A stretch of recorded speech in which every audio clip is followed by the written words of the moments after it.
Il y a des gens qui disent que les maternités sont bondées les soirs de pleine lune, mais c'est des conneries. Elles sont bondées, mais comme d'hab, quoi. Qu'est-ce que t'en sais? Je suis sage-femme.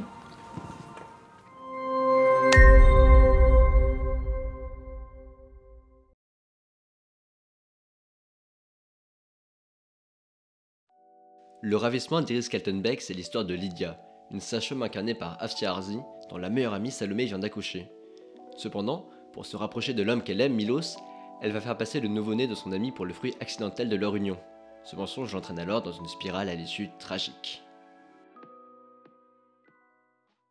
Alors c'est une actrice que j'admirais beaucoup parce que je l'avais découverte dans La Graine et le Mulet et que j'avais eu beaucoup de plaisir à la retrouver dans Tu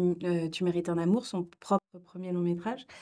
Et en fait, ce que je trouvais intéressant, enfin ce que je trouve intéressant quand on décide de travailler avec un ou une comédienne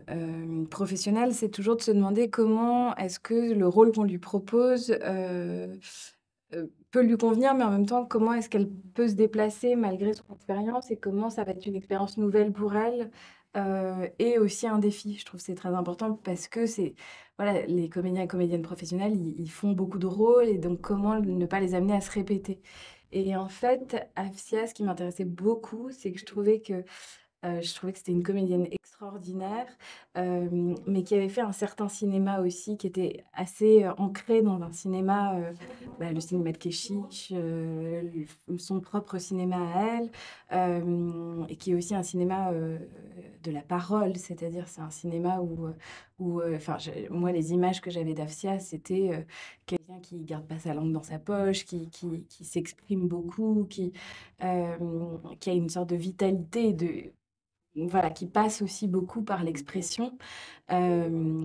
orale, quoi. Et en fait, je me suis dit, c'est intéressant parce que là, le rôle, justement, je vais aller vers, j'ai besoin d'aller vers quelqu'un qui, au fond, s'exprime pas tant que ça, ou en tout cas, quand elle s'exprime, c'est pour dire des choses fausses, mais qui doit pouvoir exprimer toute la vérité sans la dire, quoi.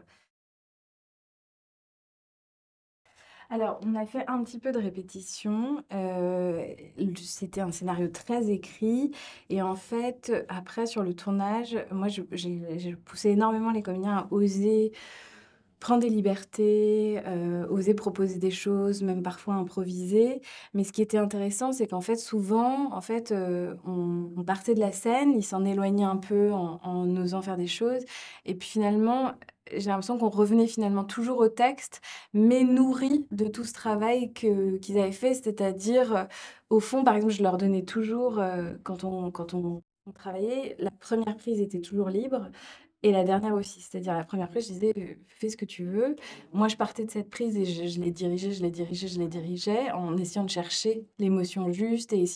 en essayant toujours un peu de les déplacer par rapport enfin, quand c'était nécessaire, par rapport à leurs propositions. Et la dernière prise, je leur disais toujours: «Celle-là aussi, elle est libre». Et ce qui était intéressant, c'est que la dernière prise n'était jamais comme la première parce qu'elle avait été nourrie, en fait, de tout ce travail, mais que ils pouvaient à nouveau, s'en emparer et en faire quelque chose à eux, quoi. Donc voilà, donc c'était vraiment un travail d'aller-retour entre l'écrit, la direction et une impulsion, une improvisation, voilà. On suit Lydia, mais en fait, on s et je tenais beaucoup à ce double point de vue, c'est-à-dire d'être à la fois dans le présent de l'image, avec Lydia et de suivre, Lydia, qui s'enfonce dans une spirale, de mensonges et en même temps, c'était important pour moi de donner une certaine, distance qui vient de la reconstitution de cet homme qui essaye de comprendre qui est Lydia. Parce que je voulais aussi qu'il y ait un point de vue qui existe dans le film qui soit proche du mien, c'est-à-dire de s'interroger finalement sur ce personnage sans forcément donner les réponses, et d'essayer comme ça de dresser le portrait et de se demander comment on fait pour s'enfoncer petit à petit dans un mensonge et voilà et donc j'aimais beaucoup cette idée de double point de vue qui me paraissait très importante et qui existe parfois dans certains films américains que je trouve intéressant, là-dessus, sur cette forme de dramaturgie. Non, non, mais je comprends très bien, enfin, Les 400 coups, c'est un film que j'ai énormément vu et que j'adore. Je Consciemment non, mais inconsciemment peut-être, dans le sens où en tout cas, cette fin, à la mer, alors là qui est teintée de quelque chose de dans mon film de plus angoissant peut-être, mais en tout cas, enfin, pourquoi pas quoi. J'y ai pas pensé consciemment, mais les 400 coups m'accompagnent, évidemment. Bah, je pense que, par exemple, la démarche d'Hitchcock, même s'il y a plein de choses à en redire, mais la démarche par exemple, d'essayer parfois de créer des portraits de femmes comme Marnie, par exemple, ou Vertigo, enfin des films comme ça, où il y a cette idée de comprendre un personnage féminin et en même temps, où il y a une idée de thriller un peu. Je pense que ça m'a marquée. C'est pareil, c'est des cinéastes qui m'ont tellement, accompagnée adolescente déjà que c'est pas, par exemple, il y a des cinéastes que j'adore, auxquels je pense plus finalement,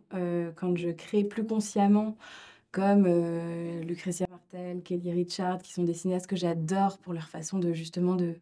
mettre en scène des personnages féminins que je trouve extraordinaires, mais je pense que par contre, je suis profondément imprégnée, par exemple, par Hitchcock, par Truffaut, parce que je les ai vus à un âge où en fait j'ai accumulé et dévoré du cinéma, et qu'en fait ça devient, ça je pense que ça ressort en fait, naturellement, on va dire, sans même y penser, quoi. Donc oui, je pense que Hitchcock, il y a beaucoup de choses, qui sur la construction d'un scénario et cetera qui m'ont marquée, ouais. Alors, bah, en fait, moi, j'ai commencé à avoir envie de faire des films quand j'étais adolescente, quand j'étais encore au collège. En fait, petit à petit, au collège, j'avais un vidéoclub à côté de mon collège et du coup, je me suis mise à aller, heu, c'était un moment où j'avais un peu besoin de m'évader et du coup, je me suis mise à aller, louer des vidéos très souvent. Tous les soirs, je sortais de l'école, j'allais en louer 2 et en fait, au début, bah, je me contentais des rayons, qui sont sur le devant, qui sont souvent les films un peu commerciaux et cetera et puis, en fait, très vite, j'avais déjà tout vu et du coup, je commençais à aller, dans les allées derrière et du coup, à découvrir comme ça, petit à petit, un cinéma plus auteur, et à identifier comme ça les réalisateurs et réalisatrices petit à petit. Et puis, en fait, au moment du bac, ma mère m'a parlé de la FEMIS, qui est donc une école de cinéma à Paris et elle m'a dit: «Bah, sauf qu'en fait, il faut faire des études avant, c'est sur concours et cetera» et moi, je savais pas trop comment accéder au monde du cinéma et du coup, et en fait, je m'étais dit: «Bah, soit enfin, je rêvais d'être réalisatrice, mais je me dis ça me paraissait très lointain et impossible. Et sinon, je m'étais dit: «Bah, je serais, avocate pénaliste», donc rien à voir. Donc du coup, j'ai commencé par des études de droit, en ayant la FEMIS dans ma tête, pendant mes études de droit que j'ai adorées, où j'allais beaucoup dans les tribunaux, j'allais beaucoup, voir, les procès, et cetera. J'ai continué à développer ma cinéphilie, je citais dans mes dissertations, tout le temps des films, enfin voilà. Et en fait, bah, quand j'ai pu, j'ai présenté le concours de la FEMIS un peu en me disant: «Bah, c'est une porte d'entrée possible vers le cinéma, parce que c'est un concours ouvert à tous et que voilà et que je savais pas trop sinon comment y accéder» et c'est comme ça par le biais de cette école que j'ai pu rentrer dans ce milieu et commencer à concevoir la possibilité d'en faire un vrai métier. Hem, ce serait ce serait,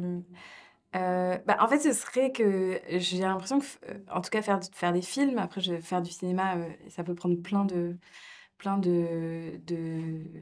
métiers. Enfin, on peut faire plein de métiers différents, mais faire des films, je pense que ça demande beaucoup, beaucoup d'endurance et beaucoup enfin, en fait, ce serait de jamais baisser les bras parce que parce que le cinéma étant un art commercial, en fait, c'est très dur de monter un film. C'est très dur, ça demande énormément d'endurance, d'énergie, ça demande d'y croire, quoi et on accumule, souvent des défaites et des échecs donc en fait, il faut que la volonté et le désir soient plus forts que tout ça. Donc ce serait vraiment d'y croire coûte que coûte, de se battre coûte que coûte, et de pas se laisser défaire quand on vous dit: «Bah non, moi je te donne pas d'argent donc tu peux pas faire de film», quoi. Ouais,